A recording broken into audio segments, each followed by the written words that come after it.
Arrivé ce jour du chef d'État gabonais Brice Clotaire Oligui Nguema, reçu à l'aéroport international de Maya-Maya par le Premier ministre congolais, Colline Makosso.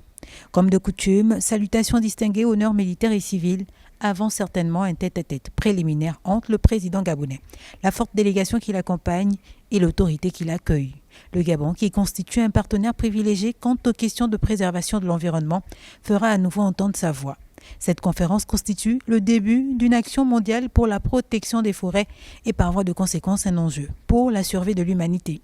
Les travaux qui ont débuté le 2 juillet 2024 permettront aux experts et membres des gouvernements venus à Brazzaville d'envisager des mesures concrètes avant le segment présidentiel du 5 juillet 2024 en vue d'une réelle matérialisation des recommandations issues de cette grande messe. L'idée d'une décennie mondiale de la forestation et du reboisement avait été émise par le président Denis Sassou Nguesso lors de la COP27 en Égypte. Celle-ci devrait se matérialiser grâce à la vision commune des chefs d'État et de gouvernement qui, face à la menace du réchauffement climatique, se mobilisent à Brazzaville pour ce tout premier forum forestier africain sur la forestation et le reboisement organisé en partenariat avec la Commission de l'Union africaine et le Forum des Nations unies sur les forêts.